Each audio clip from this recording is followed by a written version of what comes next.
सर्वसामान्यांच्या हक्काचा आवाज जागर जनस्थान। स्वर्गवासी गणेश दादा थात्रक शिक्षण संस्था संचलित गणाधीश इंटरनॅशनल स्कूल व arts commerce science junior college Rajapur येथे संस्थेचे प्रेरणास्थान असलेले संस्थापक माननीय दत्तात्रय धात्रक यांचे चिरंजीव स्वर्गवासी गणेश दादा धात्रक यांचा स्मृती दिन उत्साहात साजरा करण्यात आला। यावेळी कार्यक्रमाचे अध्यक्षस्थान उज्ज्वल धात्रक यांनी भूषविले। प्रमुख पाहुणे म्हणून आनंद महाराज कॉलेज मानूर येथील हर्षद सोनवणे तसेच स्कूल विभाग प्रमुख साधना धात्रक, कॉलेज विभाग प्रमुख अमोल सानप उपस्थित होते। प्रथम मान्यवरांच्या हस्ते स्वर्गवासी गणेश दादा, आशिष दादा व माता सरस्वती यांच्या प्रतिमेचे पूजन करण्यात आले।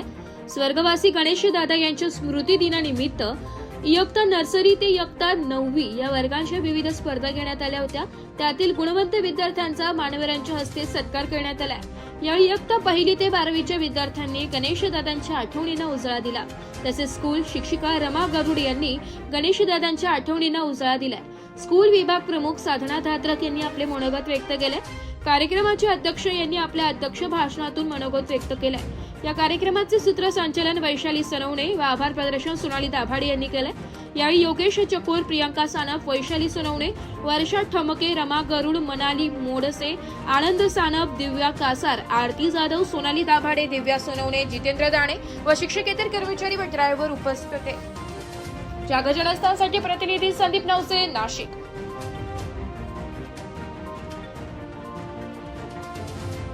ताई दादांनो, हे माझे पहिलेच मनोगत आहे। तर आज सर्व ज्यांच्यामुळे इथे आपण उपस्थित आहोत, शिक्षण घेत आहोत, असे स्वर्गीय गणेश धात्रक शिक्षण संस्थेचे आधार व प्रेरणास्थान म्हणजेच गणेश दादाची आज स्मृती दिन। स्मृती दिन म्हटले की सगळे नाराज होता, पण आपला आनंदाचा दिवस आहे हा, ज्याच्यामुळे आपण इथं आज आहोत त्याचा स्मृती दिन आहे। प्रथमतः गणेश दादा व आशिष दादा यांना मी विनम्र अभिवादन करतो। गणेश दादा म्हटला की हा माझा मोठा भाऊ। गणेश दादाच्या बद्दल आज सर्वजणांनी सगळी माहिती दिली। मला जे बोलायचं होतं ते पण बोलून दिलं।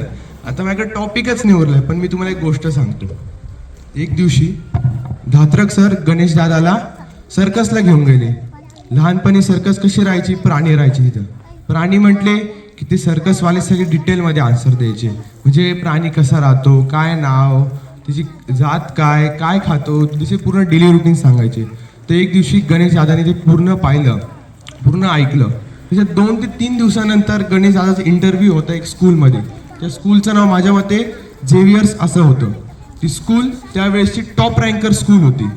त्या ठिकाणी ॲडमिशन घेणं म्हणजे खूप अवघड। त्या ठिकाणी गणेश दादा छोटा होता। धात्रक सरांना पण असं वाटलं होतं की गणेश दादा कसं काय उत्तर दिले एवढे याचे, पण तिकडच्या प्राध्यापकांनी गणेश दादाला काही प्रश्न विचारले। त्या प्रश्नाचे उत्तर गणेश दादांनी एवढे आसानी दिले, एकदम सोप्यापणे दिले की धात्रक सरी चकित झाले। त्या बाहेर आल्यानंतर धात्रक सरांनी विचारलं की काय रे गणेश, तुला कसं काय उत्तर देता आले? तेव्हा गणेश दादांनी सांगितलं, त्या दिवशी आपण सर्कसमध्ये गेलो होतो, त्याचं मी सगळं ऑब्झर्व केलं आणि इथं उत्तर दिलं। तर आपण यावरून समजू शकतो गणेश दादा किती ब्रिलियंट होता, म्हणजेच किती हुशार होता। तर मी सांगू इच्छित आहो, हे सगळं माहिती असणं आपल्या शिक्षकातील कर्मचारी व पूर्ण ताई दादांना हे इम्पॉर्टंट आहे, याची माहिती असणं इम्पॉर्टंट आहे। गणेश दादाचा जन्म 28 ऑगस्ट 1991चा, म्हणजेच गणेश चतुर्थीचा, त्याच्यामुळे गणेश दादाचं नाव गणेश असं पडले। गणेश दादा हुशार, चप्पळ आणि चाणक्य बुद्धीचा होता। गणेश दादा म्हटला की व्यायामाचे प्रकार आणि खेळ खूप आवडायचे त्याला। त्याच्या जीवनातील अनेक प्रसंग आपण ऐकले, पण गणेश दादाला प्रत्यक्ष पाहण्याची माझीही खूप इच्छा आहे व तुमची पण खूप इच्छा होती, पण आता आपण त्याला फक्त फोटोमध्ये पाहू शकतो व त्याची प्रेरणा घेऊ शकतो। दादा असता तर कदाचित ही संस्था उभी राहिली नसती, पण त्याच्या जाण्याने आपली ही संस्था उभी राहिली व अनेक गणेश घडले। शिक्षकातील कर्मचारी व आपले धात्रक सर तुमच्यामध्येच गणेश पाहता। गणेश दादा म्हटला की एक मोठा आधारस्तंभ। तर आपले गणेश नावाचाच एक विद्यार्थी विकास दडले आहे व आपल्या शाळेचे ब्रीद वाक्य आहे, सामर्थ्य आहे उपक्रमांचे, जो करेल त्याचे, परंतु तिथे पाहिजे अधिष्ठान जबरदस्त इच्छाशक्तीचे। ह्याच इच्छाशक्तीने आपले सर काम करत आहे.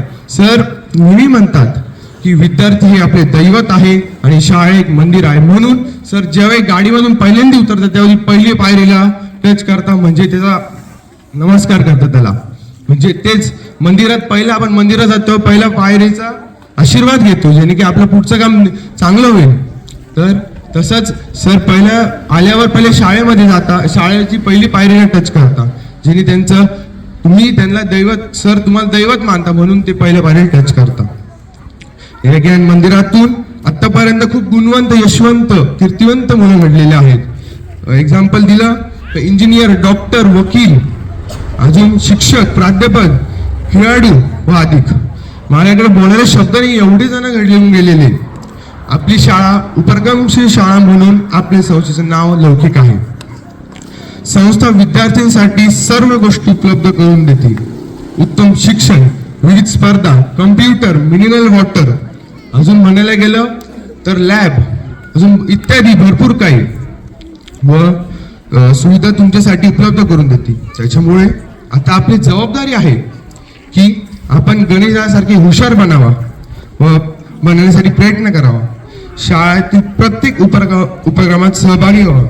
व माझे शब्द इथे 2 शब्द संपवतो व पुन्हा एकदा गणेशाचं पवित्र स्मृती दिवस कोटी कोटी वंदन. तुम्हाला सगळ्यांना ओढ लागली असेल बक्षिसांची तर ते आपण पुढे घेऊ.